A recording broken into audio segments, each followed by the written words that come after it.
நானும் மதுரைக்காரன் தான்டா. ஆளையும் காணா, அட்ரஸிங் காணா, நோட்டை சுத்திக்கிட்டு இருந்தான். அதனால எங்க போனான்னு தெரியல. வந்துட்டேன். நம்ம டீம்ல கலைத்தாயின் மூத்த மகன்றா நீ. நான் சொன்னேன் கலைத்தாயின் மூத்த மகன். வந்துட்டீங்க. ஏன் என்ன நோட்டு கிட்டுமா? சரி ஒரு கையெழுத்து போடு. எதுக்கு கையெழுத்து? போடியா அப்புறம் என்னன்னு சொல்லுங்க. ஏன் நான் கேட்ட போட மாட்டியா? போடியா. ப்ராப்பர்ட்டி ஜோக் இல்லாம நம்ம ஆரம்பிக்கிறதே கிடையாது. கையெழுத்து போட்டாச்சு. ஓகே சொல்லுங்க, நியூஸ் சொல்லுங்க. இந்த மாதிரி தான் பேனாவே இல்லாம கையெழுத்து போடுறேன். கையெழுத்து போடுறாங்க. அவங்களுக்கு நியூஸ் சொல்லணுமா? சரி ரைட். சோ கேப்போம், சொல்லுங்க. மறுபடியும் மூலம் சொல்லுங்க. இந்த மாதிரி தான் பேனாவே இல்லாம கையெழுத்து போடுறேன். கையெழுத்து போடுறாங்க. அவங்களுக்கு நியூஸ் சொல்லணுமா? சரி ரைட். சோ கேப்போம், சொல்லுங்க. இதே மாதிரி தான் வந்து சென்னை பக்கத்துல வந்து போயிட்டு வந்தேன். அங்க வந்து ஒரு அக்கா வந்து எல்லார்கிட்டயும் வந்து நோட்டை தூக்கிட்டு வந்து அங்க கையெழுத்து போடுங்க கையெழுத்து போடுங்க அப்படின்னாங்க. குளத்து வேலை வாங்குவாங்க அந்த கையெழுத்து. அந்த மாதிரி தான் வந்து 100 நாள் வேலை திட்டத்துக்கு வாங்குவாங்களே அந்த மாதிரி வாங்கிட்டு இருந்தாங்க. அவங்களாம் எதுக்கு அப்படின்னா, நான் உங்க வீட்டு பிள்ளை, நீங்க நான் சொன்னா நீங்க வந்து கையெழுத்து போட மாட்டீங்களா அப்படின்ற மாதிரி கேட்டாங்க. என்னதான் பிரச்சனை திடீர்னு வந்து கையெழுத்து வாங்கினாங்களா? இல்ல பேப்பர்ல மும்மொழி கொள்கை வந்து இங்க வந்து வேணும் அப்படின்னு சொல்லிட்டு ஒரு தரப்பு வந்து ஆதரவு திரட்டிட்டு இருக்காங்க. கையெழுத்து வாங்கி ஆதரவு தரட்டாங்க. ஆமா, கையெழுத்து இயக்கம் 2 நாளா நடந்துகிட்டு இருக்குது. 2 நாளா கையெழுத்து வாங்கிட்டு இருக்காங்க. இன்னைக்கு வந்து ரொம்ப உச்சத்துக்கு போயிடுச்சு. அதாவது அக்கா தமிழிசை அக்கா இருக்காங்கல்ல, முன்னாள் ஆளுநர், அவங்க வந்து அவங்க ஏரியா முழுக்க இருக்க, ஏரியா முழுக்கலாம் இல்ல, 2 தெருவுல போயிட்டு அவங்களுக்கு ஃபேவரான ஆட்கள் இருப்பாங்கல்ல, அவங்க கிட்ட போயிட்டு ஃபேவர்னா இதுக்கு ஃபேவர் இல்ல, இந்த விஷயத்துக்கு ஃபேவர் இல்ல, அவங்களுக்கு ஃபேவர், கட்சிக்கு ஃபேவரான ஆட்களை, கட்சிக்கு ஃபேவர் இல்ல அவங்களுக்கு. ஓகே புரியுது. ஒரு ஃப்ரெண்ட்லியான அப்ரோச். நான் கேக்குறேன் போட மாட்டீங்களா அப்படின்ற மாதிரி. சரி அந்த மாதிரி எங்க அவங்க கட்சி எங்க ஆதரவு இருக்குது? நீங்க வேற அவங்களே வந்து பெரிய கட்சிங்க. என்னங்க நேஷனல் பார்ட்டியை போயிட்டு நீங்க அசல் அது அங்க வடக்குல தெற்குல ஒத்த ஓட்டு வாங்க சொல்லுங்க பாக்கலாம். ஒத்த ஓட்டுல அதெல்லாம் வாங்குவாங்க. நீங்க என்ன எவ்வளவு பேர் இருக்காங்க ஆதரவாளர்கள்? நானே ஒரு சங்கி தான். நீங்க என்கிட்டே வந்துட்டு சங்கியை தாண்டி மேட்ருக்கு வாங்க. அடிச்சது அப்பவே நோட் பண்ணிருக்கணும். கலர்ல ஆரஞ்சு கலர்ல இப்ப வாடையெல்லாம் வர ஆரம்பிச்சிருச்சா? சரி, இனிமே வந்து பெயிண்டோட வருவேன், ஆரஞ்சு பெயிண்டோட மிராண்டா ஊத்துற மாதிரி வருவேன். சொல்லுங்க, மேல சொல்லுங்க. அக்கா வந்து தெரிஞ்சவங்க கிட்ட எல்லாம் போயிட்டு கையெழுத்து போடுங்க, மும்மொழி கொள்கை வேணும் அப்படின்ற மாதிரி கேட்டிருக்காங்க. அவங்க வந்து சரி போனா போது இவ்வளவு தூரம் வந்திருக்காங்களேன்னு சொல்லிட்டு ஏதோ ஒருத்தர் 2 பேர் போட்டிருக்காங்க. அதுக்குள்ள விஷயம் தெரிஞ்சு மத்த ஆட்கள்லாம் இருப்பாங்களா, மொழி பிரியர்களா, நீங்க எப்படிங்க இது வந்து தப்புங்க அப்படின்ற மாதிரி கேட்டேன். என்னதான் இருந்தாலும் இவங்க வந்து ஒரு கட்சியை சார்ந்தவங்க, ஏதாவது பிரச்சனை வருதுன்னு சொல்லிட்டு அங்க இருக்க போலீஸார்லாம் உடனே ஸ்பாட்டுக்கு வந்துட்டு, மேம் நீங்க இந்த மாதிரி பண்றது தப்பு மேடம், நீங்க வந்து இதுக்கெல்லாம் வந்து பெர்மிஷன் கேட்டிருக்கணும், நீங்க வந்து வேணாம், நீங்க கிளம்பி போயிடுங்க, இல்லன்னா வந்து கள்ளக்கல்ல கூட்டு அடிச்சிருவாங்க அப்படின்ற மாதிரி அவங்க சொல்லி. கையெழுத்து வாங்கணும் தப்பா?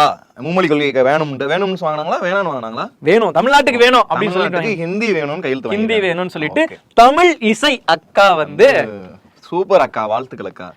ஹலோ, நறுக்கி எறிஞ்சு புடுவேண்டி பண்ணிருக்காங்க. அதனால அவங்களுக்கு பாதுகாப்பு கொடுக்கணும், இவங்க கைது பண்ணிருக்காங்க. ஆமா, பாதுகாப்பு நீ கைது அளவுக்கு இவங்க ஆக்கி விட்டாங்க. இல்ல அவங்க வந்து போக சொன்னா போக மாட்டேங்கிறாங்க. நீங்க பெர்மிஷன் வாங்கி பண்ணுங்க, இது வந்து ப்ராப்பரா பண்ணுங்க. நீங்க வெறுமனே வந்து ரோட்ல இருக்கீங்கன்னா என்னதான் இருந்தாலும் நீங்க ஒரு பெரிய ஆளு, ஓகேங்களா? ஒரு கட்சியில வந்து நீங்க வந்து பல பொறுப்புல இருந்துட்டு வந்திருக்கீங்க, தமிழ்நாட்டுடைய பிஜேபி தலைவரா இருந்திருக்கீங்க, 2 மாநிலத்துக்கு சேர்த்த மாதிரி ஆளுநரா இருந்திருக்கீங்க.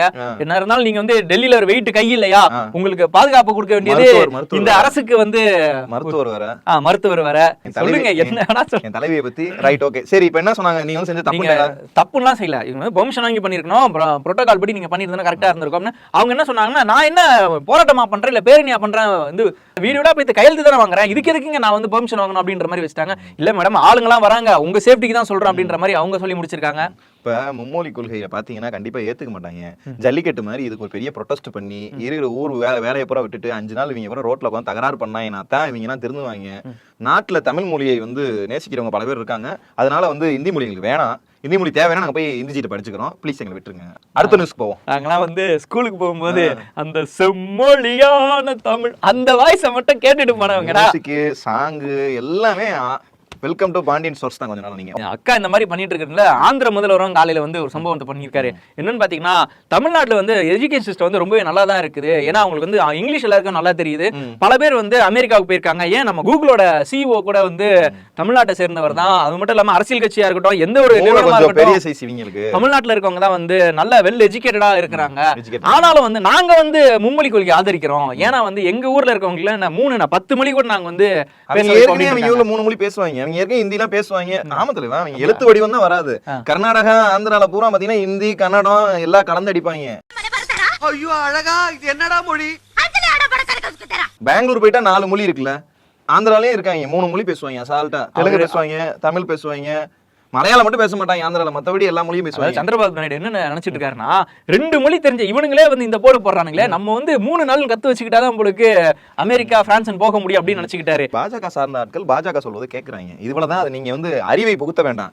நீ பாஜக காரன்பா, நீங்க சொல்றதை உங்க ஊர் உங்களுக்கு என்ன கேட்பாங்க. வருத்தனா, நீங்க வந்து பாஜக கூட்டணியில தான் இருக்கீங்க, நீங்க ஒன்னும் பாஜக இல்ல. இப்ப இதே நீங்க என்ன இதே தலைவர் அதிமுக இங்க இருந்தா நமக்கு என்ன மும்மொழி குழு வந்திருக்கும், ஹிந்தி கத்திருந்திருக்கலாம், எல்லாம் ஜாலியா இருந்திருக்கலாம். சைலண்டா முடிச்சிருப்பாங்க. என்னடா அடுத்த வருஷம் 3 மொழியில புக் கொடுக்குறீங்களா அப்படின்னு சேர்த்து போனவங்கள ஈஸியா உசார் பண்ணிருக்கலாம். அதான் பண்ண முடியும். ஹிந்தி கத்துக்கிட்டா வேற என்ன பண்ண முடியும்? நம்ம என்ன வெளியே இல்ல, நம்ம ஒரு மார்வாடி பேச போட்டு மதுரை மாட்டு தாவணியில இருந்தா ஓகே வேற என்ன பண்றது?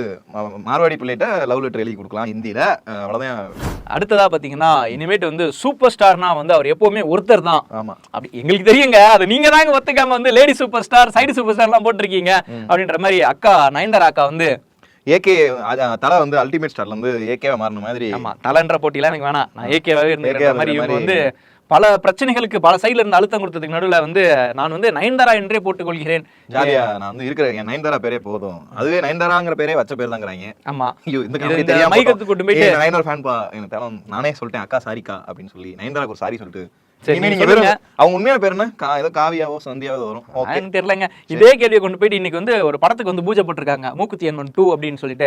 அந்த படத்தோட ப்ரொடியூசர் சொல்லி முடிங்க, நான் ஒரு காமெடி சொல்றேன். அப்படி அந்த படத்துல வந்து ப்ரமோஷனுக்கோ இதுக்கோ ஒன்று குஷ்பு வந்திருந்தாங்க, அவங்ககிட்ட போயிட்டு மைக்கை நீட்டி கேட்டாங்க.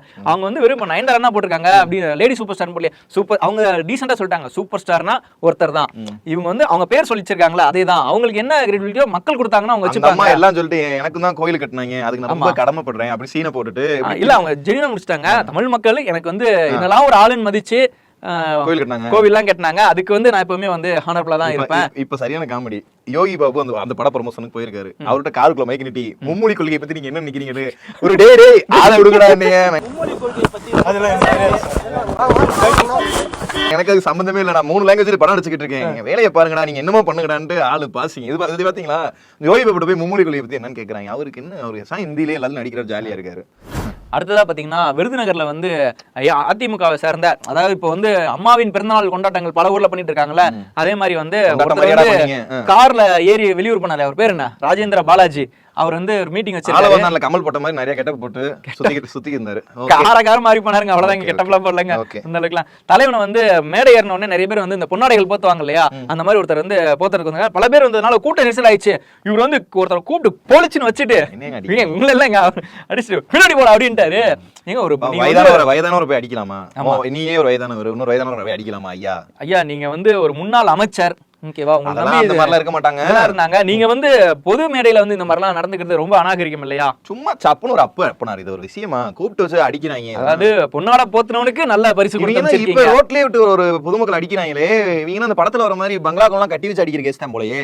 ஜெயக்குமார் காமெடி நேத்து சொன்னதுதான் இன்னைக்கு எடுத்து திமுக காரங்க ஃபுல்லா வந்து ஓட்டி விட்டு இருக்காங்க. நீ உள்ளுக்குள்ள வந்து நல்லவே மாதிரி பேசுற, வெளியே வந்துட்டு மும்மொழி கொள்கைக்கு எதிராக தமிழக அரசு செயல்படுது அப்படின்ட்டு நீ பாஜகவுக்கு சப்போர்ட் பண்ற, பச்சையா தெரியுது. நீ இன்னைக்கு பாஜகவும் அதிமுகவும் இருக்கிற மீம்ஸ்கள், பல மீம்ஸ்கள் சுத்திக்கிட்டு இருக்கு. இந்த இப்படி நாடகம் தேவையா? அதுக்கு விஜய் எவ்வளவோ பரவாயில்ல போல, சைலண்ட் பார்ட்னரா தான். 5 பக்கம் அறிக்கை பாத்தியா? அந்த 5 பக்கம் அறிக்கையில என்ன வச்சுக்கீங்க, முத பாயிண்ட் அதே பாயிண்ட் வேற மாதிரி. மக்களில் நாடாளுமன்றம், மக்கள் தொகை, நாடாளுமன்றம், 81வது சட்ட முறைப்படி, சட்டத்தின் வழிப்படி, இவ்வளவுதான். இதே திருப்பி என்ன சொல்றாருன்னா, என்ன வேணா பண்ணுங்கன்னு சொல்றாரு. தமிழ்நாட்டுல 40 தொகுதி டிஎம்கே மாதிரி கட்சி எல்லாம் வச்சிருக்கு. இது மாதிரி காங்கிரஸுக்கு ஆதரிக்கும் கட்சிகள் இருக்கும்போது அவங்களுக்கு என்னைக்குமே பயம் இருக்கதான் செய்யும், அங்க பாஜகவுக்கு பயம் இருக்கதான் செய்யும்.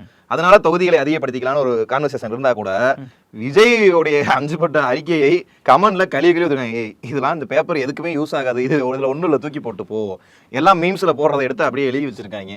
இதுதான் அறிக்கை நிலைப்பாடு.